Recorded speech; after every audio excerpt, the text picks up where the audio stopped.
Number the Stars, Chapter 8. There Has Been a Death. Through a haze of dreams, Anne-Marie heard Henrik rise and leave the house, headed for the barn with his milking pail at daybreak.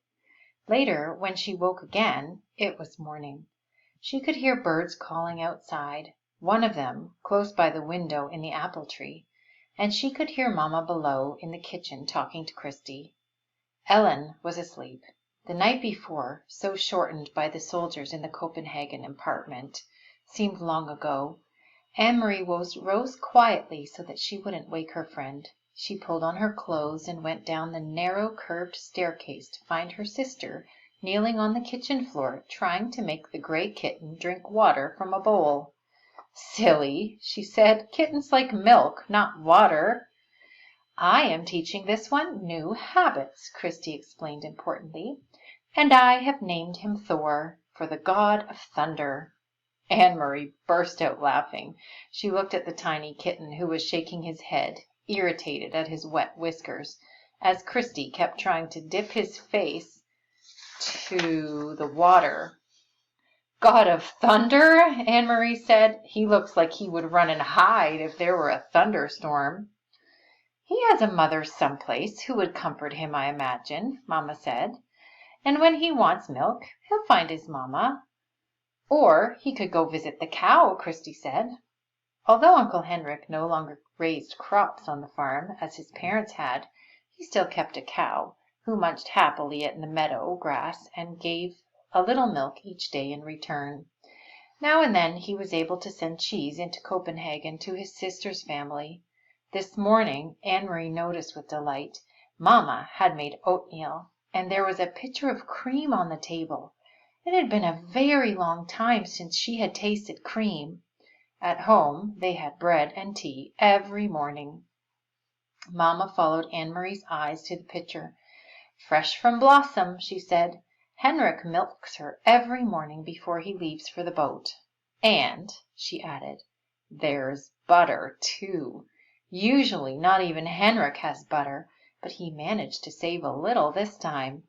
"Save a little for what?" Anne-Marie asked, spooning oatmeal into a floured bowl. "Don't tell me the soldiers tried to—what's the word?—relocate butter too." She laughed at her own joke. But it wasn't a joke at all, though Mamma laughed ruefully. "They do," she said. "They relocate all the farmers' butter right into the stomachs of their army. I suppose that if they knew Henrik had kept this tiny bit, they would come with guns and march it away down the path." Christie joined their laughter as the three of them pictured a mound of frightened butter under military arrest. The kitten darted away when Christie's attention was distracted and settled on the windowsill. Suddenly, here in this sunlit kitchen, with cream in a pitcher and a bird in the apple tree beside the door, and out in the Kattegat, where Uncle Henrik, surrounded by bright blue sky and water, pulled in his nets filled with shiny silver fish, suddenly the spectre of guns and grim-faced soldiers seemed nothing more than a ghost story, a joke with which to frighten children in the dark. And there is one of our words, spectre. The spectre of guns and grim-faced soldiers. So that is a scary object. So scariness of guns and soldiers. Ellen appeared in the kitchen doorway, smiling sleepily, and Mamma put another floured bowl of steaming oatmeal on the old wooden table. "Cream," Anne-Marie said, gesturing at the picture with a grin. All day long the girls played out of doors under the brilliant clear sky and sun. Anne-Marie took Ellen to the small pasture beyond the barn and introduced her to Blossom, who gave a lazy, rough-textured lick to the palm of Ellen's hand when she extended it timidly. Oh, timidly. There is another one of our words, which means in a shy or nervous way. So Ellen must feel a little bit shy around cows. The kitten scampered about and chased flying insects across the meadow. The girls picked armfuls of wildflowers, dried brown now by the early fall chill, and arranged them in pots and pitchers until the table tops were crowded with their bouquets. Inside the house Mamma scrubbed and dusted, tisk-tisking at Uncle Henrik's untidy housekeeping. She took the rugs out to the clothesline and beat them with a stick, scattering dust into the air. "He needs a wife," she said, shaking her head, and attacked the old wooden floors with a broom while the rugs aired. "Just look at this," she said, opening the door to the little used formal living room with its old-fashioned furniture. "He never dusts," and she picked up her cleaning rags. "And Christy," she said, "the God of Thunder has made a very small rain shower in the corner of the kitchen floor. Keep an eye on him." Late in the afternoon Uncle Henrik came home. He grinned when he saw the newly cleaned and polished house, the double doors to the living room wide open, the rugs aired, and the windows washed. "Henrik, you need a wife," Mamma scolded him. Uncle Henrik laughed and joined Mamma on the steps near the kitchen door. "Why do I need a wife when I have a sister?" he asked in his booming voice. Mamma sighed, but her eyes were twinkling. "And you need to stay home more often to take care of the house. This step is broken, and there is a leaking faucet in the kitchen, and—" Henrik was grinning at her, shaking his head in mock dismay. "And there are mice in the attic, and my brown sweater has a big moth hole in the sleeve, and if I don't wash the windows soon—" They laughed together. "Anyway," Mamma said, "I have opened every window, Henrik, to let the air in and the sunlight. Thank goodness, it is such a beautiful day." "Tomorrow will be a day for fishing," Henrik said, his smile disappearing. Anne-Marie, listening, recognized the odd phrase. Papa had said something like it on the telephone. "Is the weather good for fishing, Henrik?" Papa had asked. But what did it mean? Henrik went fishing every day, rain or shine. Denmark's fishermen didn't wait for sunny days to take their boats out and throw their nets into the sea. Anne-Marie, silent, sitting with Ellen under the apple tree, watched her uncle. Mamma looked at him. "The weather is right?" she asked. Henrik nodded and looked at the sky. He smelled the air.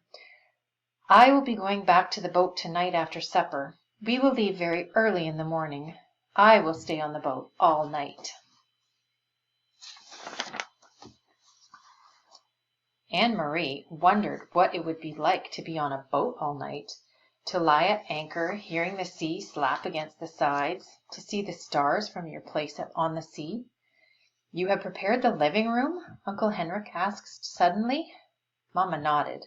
"It's cleaned, and I moved the furniture a bit to make room.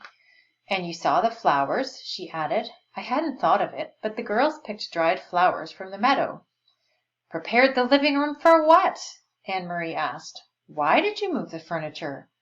Mamma looked at Uncle Henrik. He had reached down for the kitten scampering past, and now held it against his chest and scratched its chin gently. It arched its small back with pleasure. "Well, girls," he said, "it is a sad event, but not too sad, really, because she was very, very old. There has been a death, and tonight your great Aunt Bertie will be resting in the living room in her casket before she is buried tomorrow. It is the old custom, you know, for the dead to rest at home and their loved ones to be with them before burial." Christy was listening with a fascinated look. "Right here?" she asked. "A dead person right here?" Anne-Marie said nothing. She was confused. This was the first time she had heard of a death in the family. No one had called Copenhagen to say there had been a death. No one had seemed sad. And, most puzzling of all, she had never heard the name before. Great Aunt Bertie? Surely she would have known if she had a relative by that name. Christy might not. Christy was little and didn't pay attention to such things. But Anne-Marie did. She had always been fascinated by her mother's stories of her own childhood. She remembered the names of all the cousins, the great aunts and uncles who had been a tease, who had been a grouch, who had been such a scold that her husband had finally moved away to a different house, though they continued to have dinner together every night. Such wonderful, interesting stories, filled with the colorful personalities of her mother's family. And Anne Marie was quite certain, though she said nothing, there was no Great Aunt Bertie. She didn't exist. Why are they saying she died when she doesn't even exist?